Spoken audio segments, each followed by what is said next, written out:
Good morning. This is Jason Dean coming live at you again for another Film Fanatic show. It is Thursday at about 9 o'clock.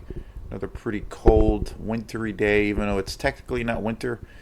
Feels like it. It's supposed to get some warmer temperatures this weekend, and then everything's going to get milty and rainy, so that's a little too bad. It is definitely pretty out. We got a pretty good little snowstorm on Sunday night, went into Monday, and and it was a sticky snow, so the trees are all covered.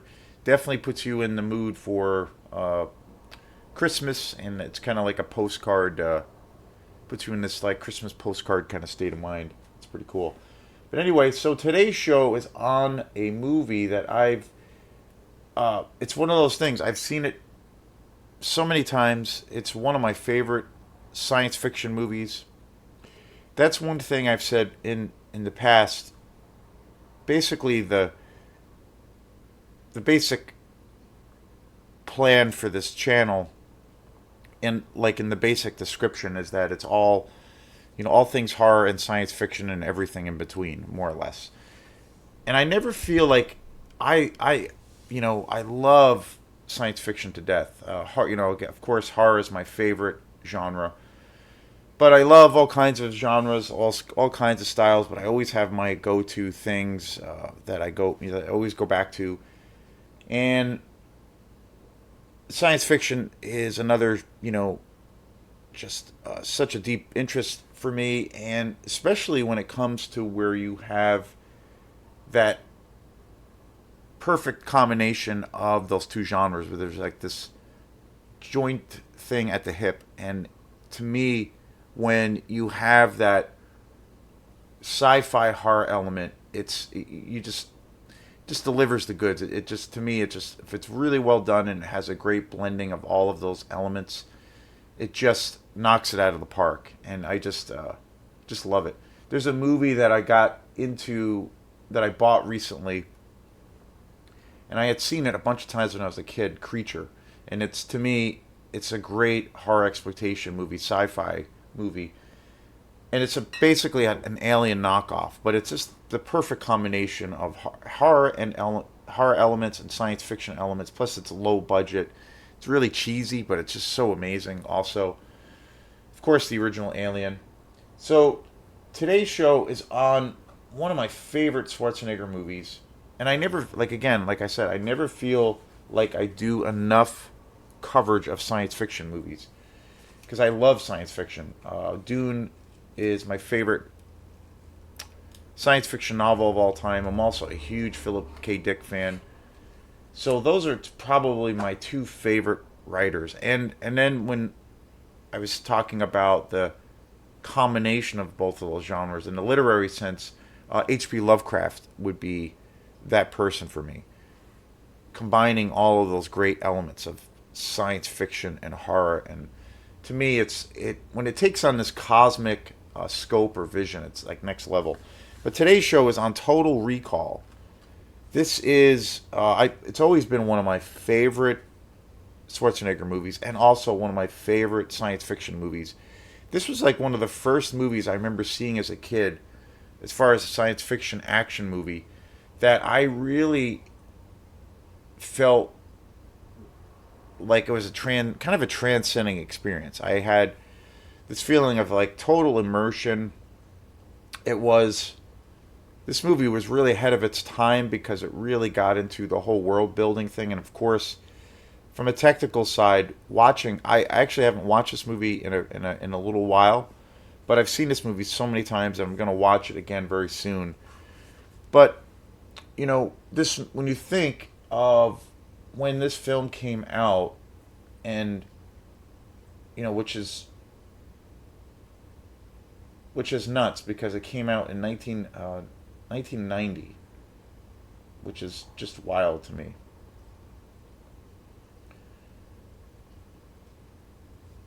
Way long before CGI and all of, now where we are now, and as far as technology goes, it's a regular thing that we see all the time in modern movies, especially horror. especially in horror films and also CGI and also science fiction. And I think it's gone so far into that direction to where it's really, I don't know, it's really turned me off to a point of really of not really a big fan of science fiction movies that incorporate so much CGI to the point of where I've had that happen to me where it takes me out of the film. But when you think of Total Recall coming out in 1990 and just how amazing this film looks. And like I said, when I first saw this film, I was in I was in middle school. I was in like 8th. Yeah, I was in 8th grade when this movie came out. I mean, this is wicked old school. Wicked old school Schwarzenegger. This came out, I believe a few years after Predator.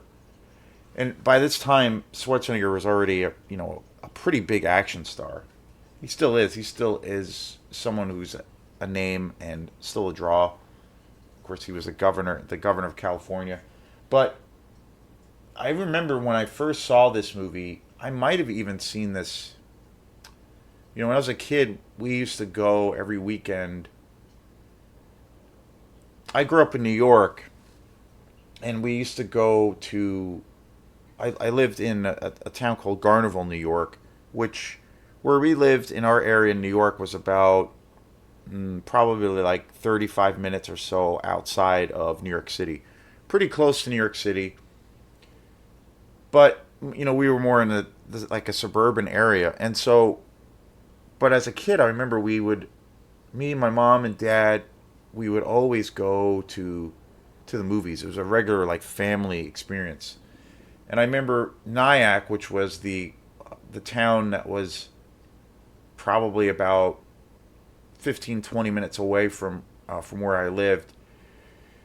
That was at the time. Now it's all gentrified and super congested and built up. It was then too, but now it's like just incredibly built up. And I haven't been back to my hometown in many, many years. Nor do I really have a desire to really go back there. I never really liked it there. I just never really liked that whole area. But anyway, in Nyack, which was about 15 minutes away from where I lived, we would go there all the time. There was a big movie theater there.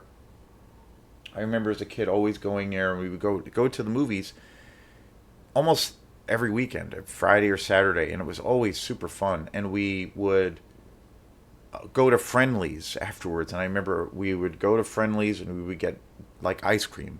We would usually eat dinner before the movie, go to the movie, go to the movie theater, and then afterwards we would go to Friendlies, which was like, I think Friendlies was located in New City, which was another 10 minutes or so away from the theater. And we would go to Friendlies, and I would always get one of those giant sundaes.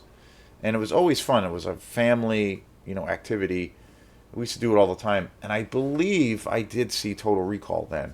And I remember this was like the first movie. By the time I had seen this movie, by the time it had come out, I had already been exposed to, a product of the 80s. Like, I was born in 75, so I was a product of the 80s. So I grew up watching, Friday the 13th and the Halloween movies and Nightmare on Elm Street. So I was already exposed to a lot of the slasher movies of that time that were very popular. But I remember the first time I saw Total Recall, I believe also it was like the first kind of full-on science fiction movie I'd ever seen.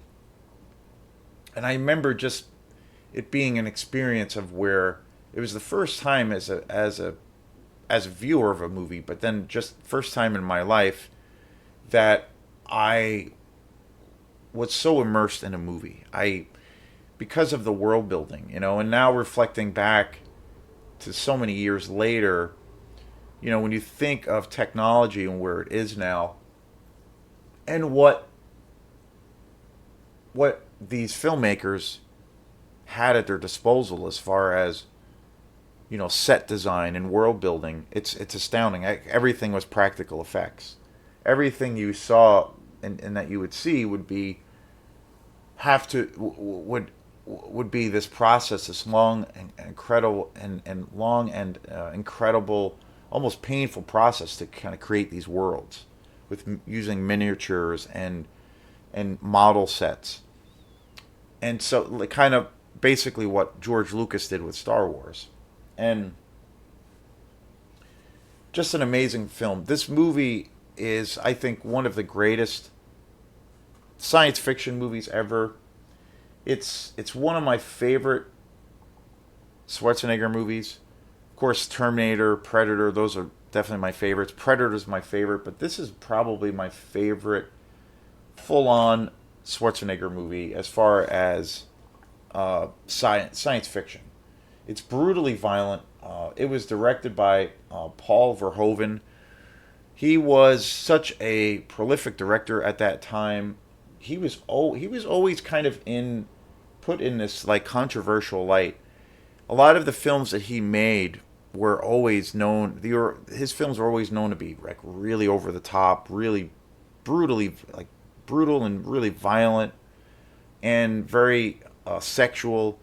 Of course, RoboCop, which is just such a masterpiece, and I think one of the most violent movies ever made, and just so amazing. He went on to direct a film with Basic Instinct, Starship Troopers, so many great films at the time. And I had mentioned science fiction writers that I really love. This is based on a Philip K. Dick story. And Sharon Stone is also in this film. I believe it was the first movie I ever saw with Sharon Stone. And the whole premise of this movie is so great. Douglas Quaid, played by Arnold Schwarzenegger, is a bored construction worker in the year 2084 who dreams of visiting the colonized Mars. He visits Rakali, a company, or he visits a company called Recall, and it's a company that plants false memories into people's brains in order to experience the thrill of Mars without having to actually be there, to travel there. But something goes wrong during this procedure. Quaid discovers that his entire life is actually a false memory, and that the people who implanted it into his head now want him dead. It's such an awesome movie. This movie, like many of Paul Verhoeven's films, it's so incredibly violent. This movie, and again, the set design is just absolutely incredible. The nail-biting suspense. The cast is amazing. Of course, Arnold Schwarzenegger, Sharon Stone. This is also the first film I ever saw with the iconic Michael Ironside. Just such a great actor. He was such a great character actor back in the day, and he was always one of the great. I always felt like he was always one of the great villains of the time. Ronnie Cox, Rachel Ticoff, Marshall Bell, and Dean Morris. And this movie, again, I don't own it on Blu-ray, which I do. This film definitely, I've never seen it on Blu-ray or 4K. This, of all films, this is definitely a movie to be seen on Blu-ray. I just haven't bought it. I have not seen it. I haven't come across it. I'm sure it does exist. Most I have seen in passing, like most of Paul Verhoeven's films are all on Blu-ray and 4K, of course. Most of his films have been pretty sci-fi based, so that's a no-brainer to see classics in that genre on Blu-ray or to own them.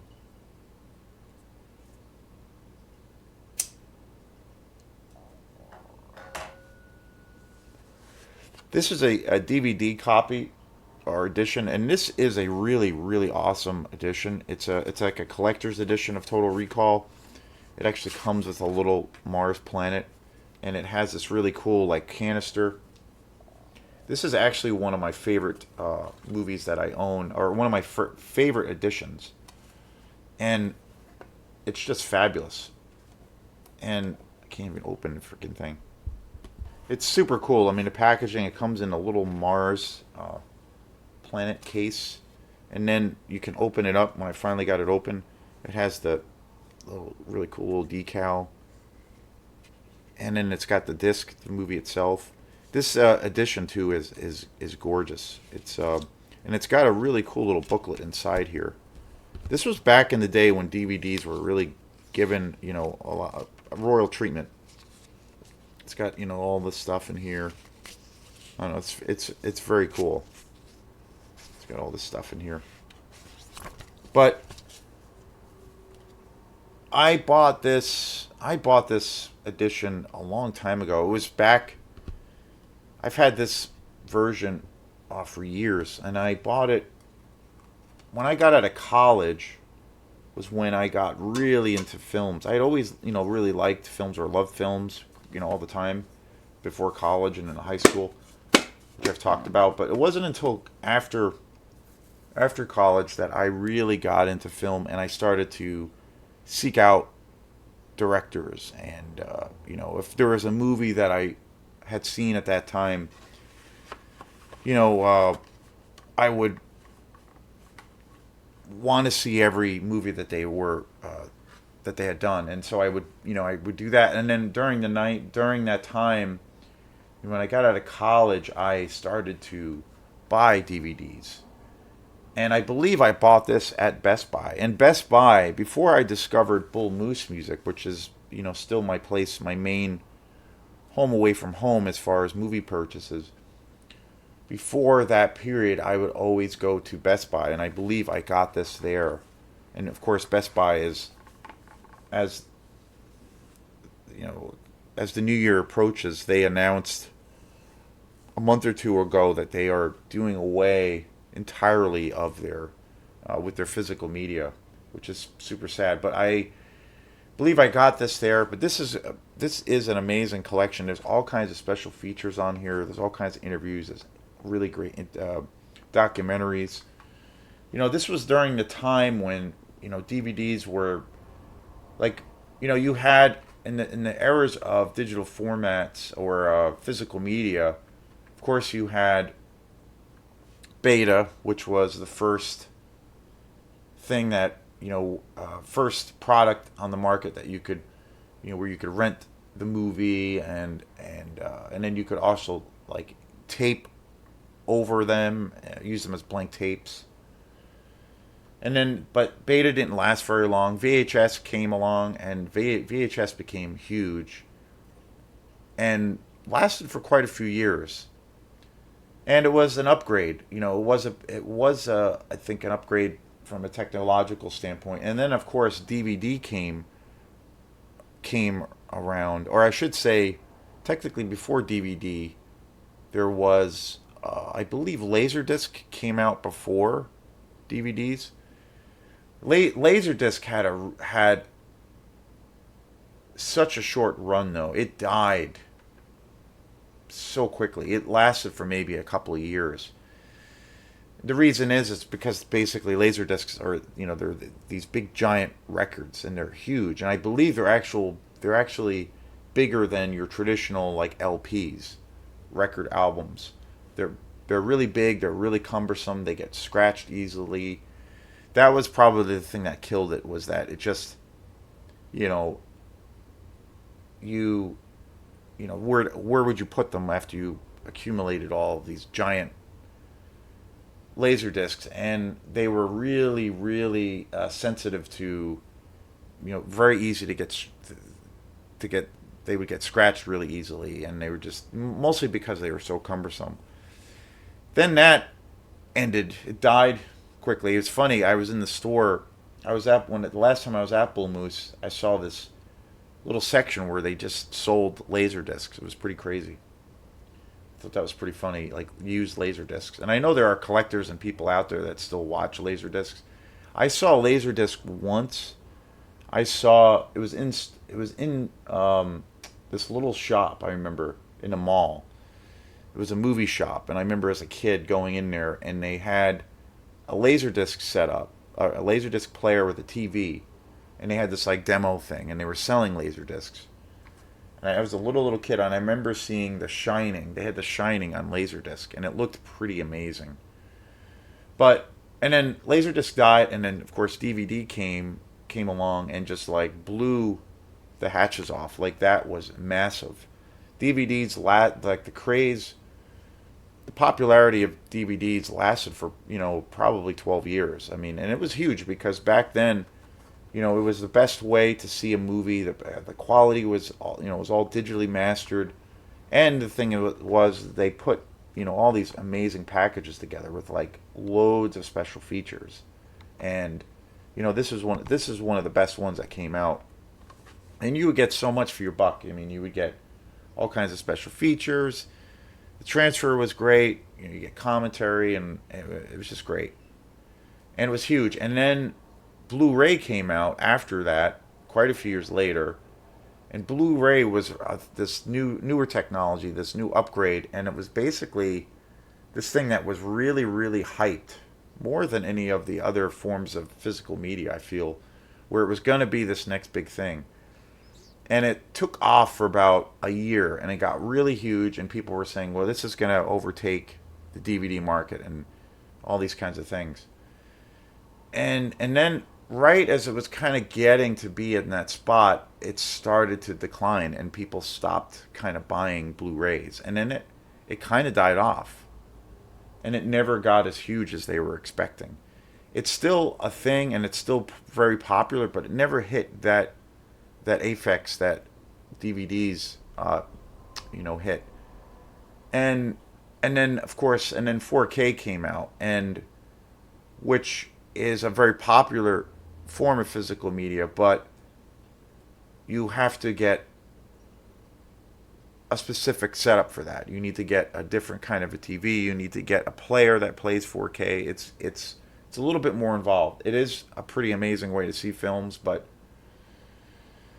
you do have to spend a lot of money because you do have to get a full-on upgrade with your equipment. And with the way technology is going, it's and now we are at where we're at, where these forms of physical media are kind of going away slowly altogether. They will always be around to some capacity, but now it's all streaming, of course. But this was one of the best DVDs I think that came out during this time. One of my favorite Schwarzenegger movies. Astounding action. The other thing too was I believe that this was the first. I might have even seen this film before I had seen Paul Verhoeven, who also directed, of course, RoboCop. I think I saw this before RoboCop, and this movie is brutally violent. Like, you watch any of his films, he was like kind of a controversial person at the time. Like, a lot of people criticized him for the insane amount of violence that he would use in a lot of his films. And that's what I loved as a kid, and even now, why I love his work. And this movie is brutally violent. Like, if you watch it now, like it's amazing what it how well it stands up to the test of time. But it's such an awesome movie. There were two remakes of his films too. There were two remakes. One was RoboCop. Both, and also Total Recall. RoboCop was, I can't remember the star's name. Gary Oldman was in it, I know. And then there was also later, there was a remake of Total Recall with Colin Farrell. And those movies are kind of terrible. And again, one of the greatest aspects, one of the things I've always loved about Paul Verhoeven is his like, unapologetic way of diving into violence for films. Like, his movies were just brutal as all hell. The most violent of his films, I would definitely have to say, is RoboCop. just in general, one of the most violent graphic films. It's kind of a fucked up movie too. I mean, it's got a lot of symbolism. It's got a lot of social critique of society. It's an amazing film. Total Recall is right behind it, or if not tied, as far as the sheer violence in the film. But again, the remakes, I felt they were just really. I believe even I think RoboCop was rated PG-13, and I believe Total Recall, the remake, was also rated PG-13. And both Total Recall and RoboCop, the originals, are definitely a hard R, the original versions, because of the violence and the nature of the films. And the remakes were just, I don't know, just so like sanitized and you know unwatchable, and I think if anything the RoboCop remake was slightly better. But again, all of the heavy themes and the violence in general was just basically cut out. It's kind of a castrated version of the film, and it just like you watching it. I remember seeing it a few years ago. I watched it. I actually bought it on Blu-ray because it was.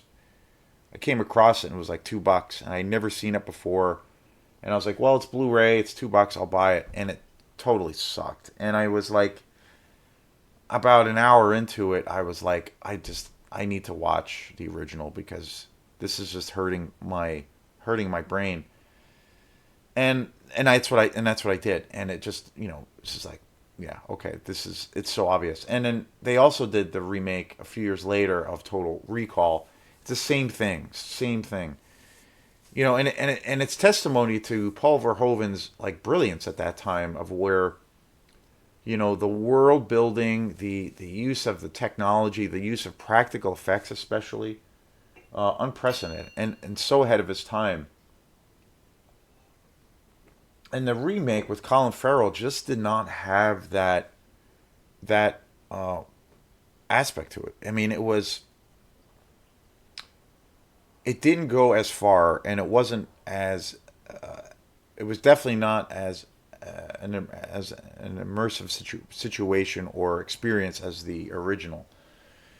There wasn't the production value and the world building aspect, the everything from the effects to the cinematography felt like it was kind of cut in half. It was weird because it was a big budget film, and I don't know what they tried to do. I think they tried to make it because Total Recall, the story itself, everything is it's set very much way into the future, like I said, and everything is really heightened and super over, like kind of over the top,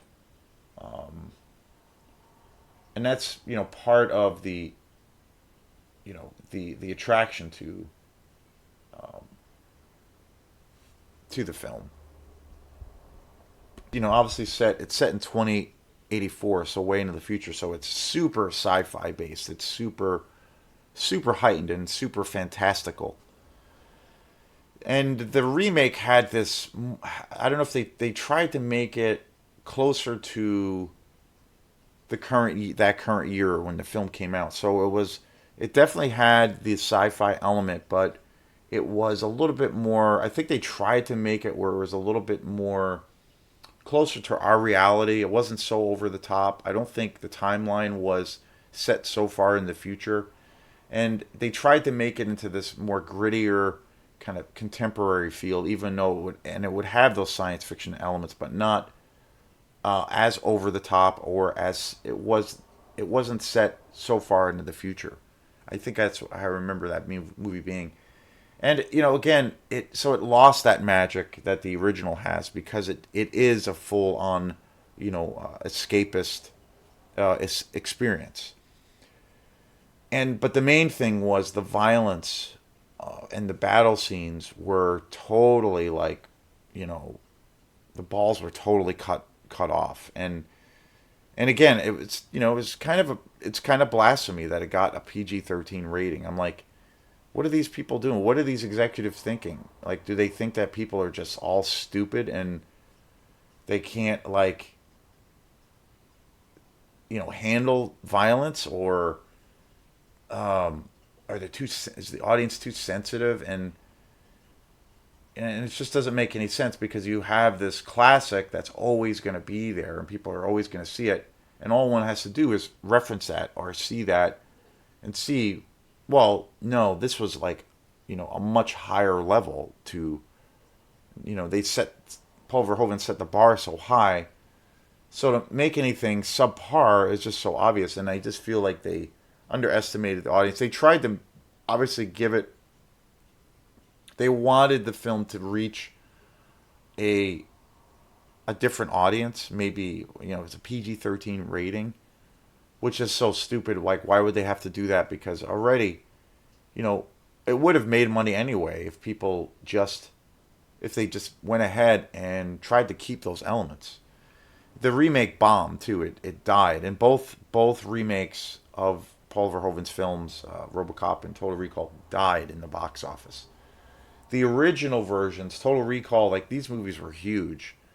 They were big box office successes, especially RoboCop. But again, I haven't seen this movie in a long time, but I'm very much looking forward to watching this movie again. I love this movie to death.